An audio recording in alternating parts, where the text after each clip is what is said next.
Mission: gun safety focused on children and teens. I hail from Yukon, Oklahoma, the hometown of Garth Brooks.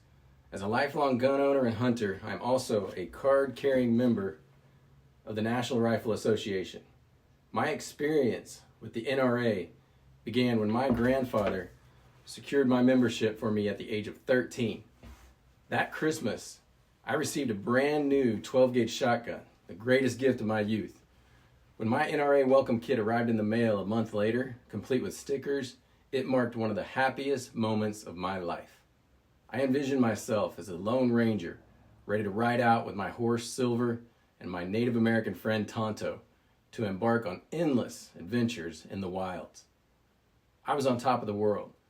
Now, jumping ahead today, I am now a dad with 2 small girls, and my perspective on guns has been reshaped by a horrific new statistic. Injuries from firearms are now the leading cause of death among children and teens in the United States. Let that sink in a moment, whether you've got kids or not. This grim reality demands the urgent attention of every U.S. citizen. When a nation has reached this stage, we do not need any other statistics or comparisons to other countries. This single fact illustrates a national crisis that must be addressed with common sense solutions. I lived in Coral Springs, Florida with my young daughters. One memory that still haunts me is the mass shooting at Marjory Stoneman Douglas High School, which is just a few blocks from where my daughters went to school. An armed teenager opened fire with a legally purchased AR-15 semi-automatic rifle, murdering 14 students and 3 staff members while injuring 18 others. It's terrifying to think that the shooter could have easily walked down the street to my daughter's elementary school and murdered even more children and staff. We need to remember that all American kids are our responsibility as adults. We can't just sit back and continue to let these tragic events happen in our neighborhoods. As an adult member of our community, I ask you to please join me in working to prevent these situations. The next mass killer might be planning an attack at your community school, and together, with real action, we can stop it. The 1995 Oklahoma City bombing perpetrated by Timothy McVeigh resulted in the murder of 168 people, including 19 children and a cousin of mine. McVeigh was an NRA member with a deep-seated hatred towards the U.S. government. About 10% to 20% of people in religious organizations, governments, and large associations are extremists. As an NRA member, I say it's time we started speaking frankly with each other about firearms. They are killing our kids at higher rates than cancer or accidents, and we must work collaboratively to pass rational legislation that ensures the safety of our communities. To this end, I propose implementing the following measures. Number 1 is mandatory gun safety and licensing programs that are focused on education and prevention. To drive a car in almost every country, you need to take challenging driving lessons and get a license. We must have the same rules for owning a gun. These programs should include education about gun safety and a psychological evaluation to help ensure that gun owners are responsible. As NRA members, we say, guns don't kill people, people do.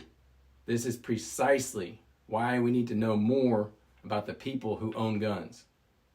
To make our communities safer, I urge NRA leaders to share the names of former members who have committed mass shootings or violent crimes. All Americans need to have access to this information so we can understand the dangers posed by specific individuals. By understanding who these individuals are and what motivates them, we can develop psychological tests to help identify those who may pose a risk. This way, we can prevent potential killers from becoming gun owners in the first place. Raising the purchase age. We must raise the minimum age for firearm purchases nationally to 21. According to the Centers for Disease Control and Prevention, most gun-related deaths among children involve teenagers. This policy aims to reduce access to lethal weapons during this challenging phase of development. Mandatory waiting periods. Implementing a mandatory 3-day waiting period for all gun purchases will provide a crucial cooling off period, reducing impulsive acts of violence. Digital fingerprint safeties. All new firearms should be equipped with a digital fingerprint safety device, allowing only the registered owner to use it. This available technology will significantly reduce accidental discharges and unauthorized use, particularly by children and teens. Let's also talk about a serious event that happened in Boulder, Colorado, and how our gun laws helped prevent a potential tragedy. On June 1st, 2025, a man named Solomon tried to buy a handgun in Colorado Springs, but he was denied because he was not a U.S. citizen. Our gun laws require background checks to ensure that only legal residents and safe individuals can purchase firearms. The background check system, called CBI InstaCheck, uses information from a national database to keep dangerous people from getting guns. After being denied a gun, Solomon attempted to get a concealed carry permit, but was rejected again. Instead of giving up, he started looking into making Molotov cocktails and said he would have carried out a mass shooting if he had been able to buy a gun. Because he couldn't get a firearm, Solomon used fire bombs during an attack at a rally. While this was still a scary and harmful event, it resulted in just 15 people being injured, with only 2 requiring hospital treatment for serious burns. If Solomon had been able to buy a gun, the number of injuries would have been much higher and potentially deadly. This situation shows how our gun laws work to keep firearms away from people who shouldn't have them. While Solomon still caused harm, it's clear that the laws in place help prevent a far worse outcome and a mass shooting. Our background check system and gun safety laws are essential tools that can save lives and reduce injuries from gun violence.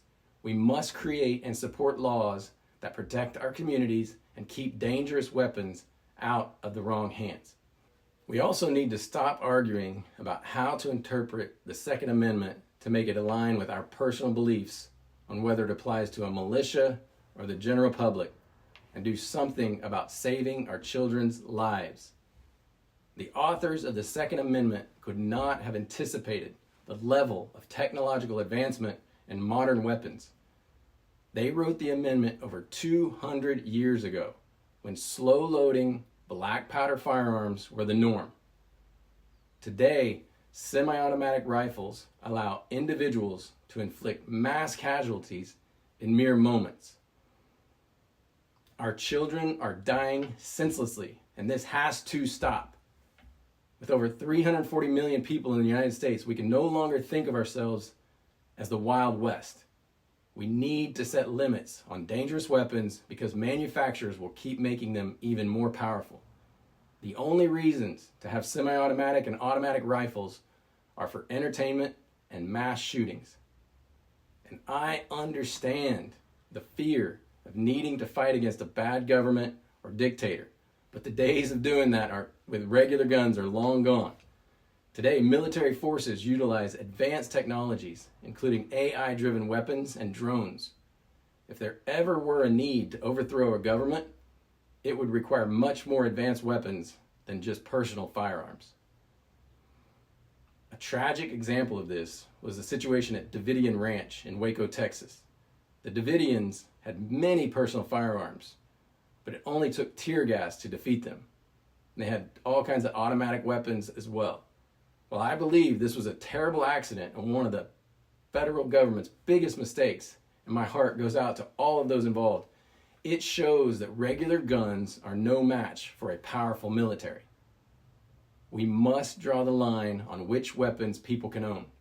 Semi-automatic weapons should not be available for public use.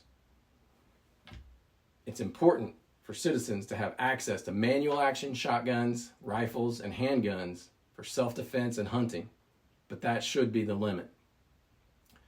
The necessity for responsible adult gun ownership and the implementation of new legislation has never been more pressing. These are tangible steps that all NRA members and Americans can take immediately. Thank you for taking the time to listen to me and hear my thoughts. I am not trying to change this into engage in a debate or change your perspective on gun ownership. Instead, I am earnestly asking you for your support in protecting the lives of Americans and our children and teens. I am complete. Love always wins. Always.